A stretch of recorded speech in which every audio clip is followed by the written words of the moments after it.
Վարչապետ Նիկոլ Փաշինյանը ընդունել է պաշտոնական այցով Հայաստան ժամանած Եվրոպայի խորհրդի գլխավոր քարտուղար Ալեն Բերսեին, այս մասին հայտնում են կառավարությունից։ Ողջունելով Ալեն Բերսեի այցը, վարչապետ Փաշինյանը բարձր է գնահատել Եվրոպայի խորհրդի հետ համագործակցությունը, կարևորելով դրա դերը ժողովրդավարության, մարդու իրավունքների և իրավունքի գերակայության ամրապնդման գործընթացներում։ Վարչապետը շնորհակալություն է հայտնել Եվրախորհրդին Հայաստանում իրականացվող ժողովրդավարական բարեփոխումների շարունակական աջակցության համար։ Գլխավոր քարտուղար Ալեն Բերսեն իր հերթին վերահաստատել է Եվրոպայի խորհրդի պատրաստակամությունը շարունակելու սերտ համագործակցությունը Հայաստանի կառավարության հետ և օժանդակելու ժողովրդավարական ինստիտուտների զարգացմանն ու մարդու իրավունքների պաշտպանությանն ուղղված նախաձեռնություններին։ Նա նաև շնորհավորել է վարչապետ Փաշինյանին առ այն, որ 2026 թվականին Հայաստանում անցկացվելու են Եվրոպական համայնքի գագաթնաժողովը և COP18-ը, դա որակելով որպես Հայաստանի աճող միջազգային հեղինակության վկայություն։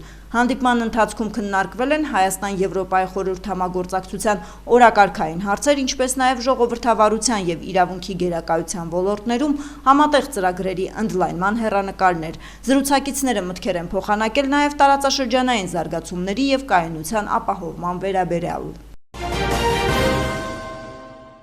Ազգային ժողովի նախագահ Ալեն Սիմոնյանը հանդիպել է Եվրոպայի խորհրդի գլխավոր քարտուղար Ալեն Բերսեի հետ։ Ողջունելով զրուցակցին, Սիմոնյանը շնորհակալություն է հայտնել Եվրոպայի խորհրդի գլխավոր քարտուղարին Հայաստան կատարած այցի համար։ Կողմերի քննարկումների առանցքում են եղել Հայաստանում ընթացող ժողովրդավարական բարեփոխումներին, Հայաստանի և Ադրբեջանի միջև խաղաղության հաստատմանը, ինչպես նաև տարածաշրջանային կայունությանը վերաբերող հարցեր։ Ալեն Սիմոնյանը Եվրոպայի խորհրդի գլխավոր քարտուղարի ուշադրությունն է հրավիրել նաև Ադրբեջանում գտնվող գերիների, ապօրինի պահվող և անհետ կորած համարվող անձանց խնդրին։ Ազգային ժողովի նախագահ Ալեն Սիմոնյանն այսօր ընդունել է Հայաստանում Իրանի Իսլամական Հանրապետության արտակարգ և լիազոր դեսպան Մեհդի Սոհբանիին։ Զրուցակիցները քննարկել են հայ-իրանական հարաբերությունների օրակարգի առանցքային թեմաները, հատուկ ուշադրություն դարձնելով միջխորհրդարանական համագործակցության զարգացման հարցերին։ Անդրադարձ է կատարվել նաև տարածաշրջանային զարգացումներին վերաբերող տարբեր թեմաների։ Ներքին գործերի նախարար Արփինե Սարգսյանը Բրյուսել կատարած աշխատանքային այցի ընթացքում հանդիպում է ունեցել Բելգիայի թագավորության անվտանգության և ներքին գործերի նախարար Բեռնար Քվանտենի հետ։ Ողջունելով Արփինե Սարգսյանին, Բեռնար Քվանտենը բարձր է գնահատել երկու երկրների միջև ձևավորված գործընկերային հարաբերությունները, ընդգծելով դրանց ամրապնդման ու շարունակական զարգացման անհրաժեշտությունը։ Անվտանգության և ներքին գործերի նախարարը վերահաստատել է Հայաստանի ներքին գործերի նախարարության հետ համագործակցություն ընդլայնելու Բելգիայի պատրաստակամությունը։ Նախարար Սարգսյանը շնորհակալություն հայտնելով ջերմ ընդունելության համար շնորհավորել է նախարար Քվանտենին պաշտոնի նշանակման կապակցությամբ։ Արփինե Սարգսյանը ներկայացրել է ներքին գործերի նախարարության ստեղծման գործընթացը, կառուցվածքը, ինչպես նաև ենթակա ծառայություններում իրականացվող բարեփոխումների հիմնական ուղղությունները, մասնավորապես ոստիկանության ոլորտում։ Միգրացիոն քաղաքականության շրջանակում քննարկվել է ԵՄ վիզաների ազատականացման գործընթացի ներկա փուլը և ծրագրերի իրագործմանն ուղղված գործողությունները, ընդգծելով դրանց ռազմավարական նշանակությունը Հայաստան-ԵՄ հարաբերությունների համատեքստում։ Կողմերը քննարկել են նաև թմրամիջոցների ապօրինի շրջանառության, կազմակերպված հանցավորության դեմ համագործակցված պայքարի արդյունավետ մեխանիզմների ներդրման և փորձի փոխանակման հնարավորությունները։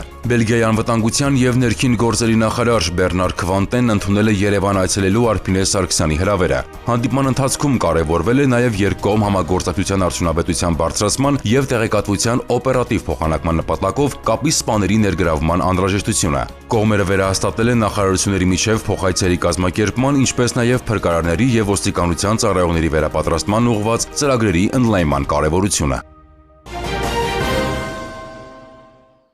Հունիսի 11-ին ժամը 8:34-ին Գեղարքունիքի մարզային փրկարարական վարչության ճգնաժամային կառավարման կենտրոն ահազանգ է ստացվել, որ Ճամբարակ քաղաքի Գարեգին Նժդեհի փողոցի շենքերից մեկի բնակարաններից մեկում հրդեհ է բռնկվել։ Դեպքի վայր են մեկնել փրկարար ծառայության, մարզային փրկարարական վարչության Հրշեջ փրկարարական ջոկատից 2 մարտական հաշվարկ և փրկարարական ուժերի վարչության հատուկ նշանակության փրկարարական աշխատանքների իրականացման կենտրոնի փրկարարական 2 խումբ կինոլոգներով։ Ըստ նախնական տվյալների Տիգրան Մեծ փողոցի շենքերից մեկում տեղի է ունեցել գազի պայթյուն փլուզումով։ Շենքի 3-րդ հարկի բնակարաններից մեկում փլուզվել են 4-րդ, 3-րդ եւ 2-րդ հարկի բնակարանները։ Մասամբ փլուզվել են կից մուտքի բնակարաններ։ Ճամբարակի Գարեգին Նժդեհ փողոցի շենքերից մեկում տեղի ունեցած պայթյունի հետևանքով զոհերի թիվն արդեն 3-ն է։ Ճամբարակում առավոտյան տեղի ունեցած պայթյունի հետևանքով ընդհանուր առմամբ հոսպիտալացվել է 11 տուժած, այս մասին էլ տեղեկացնում են առողջապահության նախարարությունից։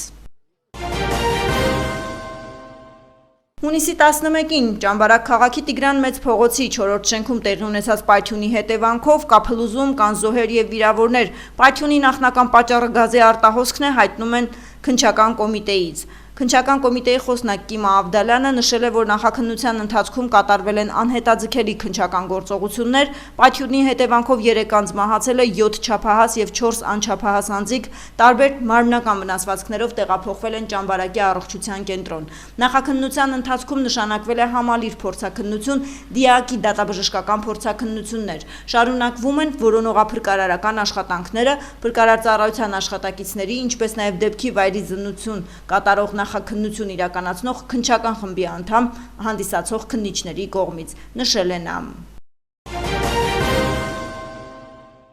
Օպերատիվ իրավիճակը հանրապետությունում հունիսի 10-ից 11-ին բացահայտվել է 126 հանցագործություն, որոնցից 5-ը նախկինում կատարված։ Նախկինում կատարված հանցագործություններից բացահայտվել է անձնական ունեցվածքի գողության եւ սպանության փորձի 2-ական դեպք, ավազակության 1 դեպք, հայտնաբերվել է 11 հետախուզվող, կամավոր ներկայացել է 5-ը, գրանցվել է զենք զինամթերքի կամավոր հանձնման 10 դեպք։ Ճանապարհատրանսպորտային պատահարների վիճակագրությունը ցույց է տալիս, անցած 1 օրում գրանցված 12 ավտովթարի հետևանքով 15 մարդ ստացել է տարբեր աստիճանի մարմնական վնասվածք։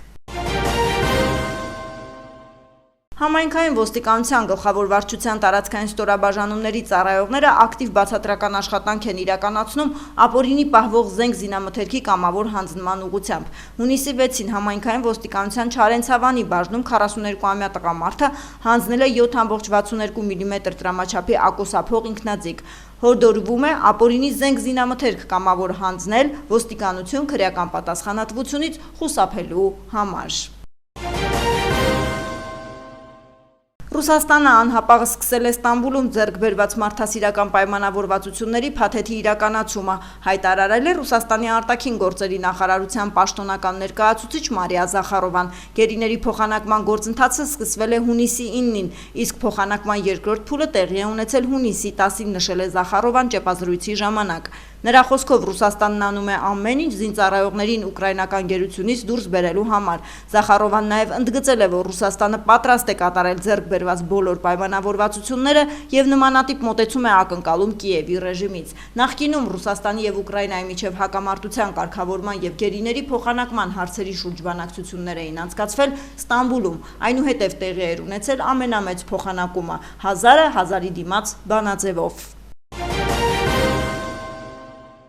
Երկրի տարբեր մասերի բնակիչները անցած գիշեր հետևել են դիտարժան բնական երևույթի։ Գերլուսնին մոլորակի բնական արբանյակը երևացել է կարմրավուն եւ դեղնավուն երանգներով։ Հունիսի գերլուսինը հայտնի է որպես ելակի լուսին, ելակի բերքահավաքի սեզոնի համընկնելու պատճառով։ Երեկվա գերլուսինը հատկապես տպավորիչ է եղել երկնքում իր չափազանց ցածր դիրքի պատճառով։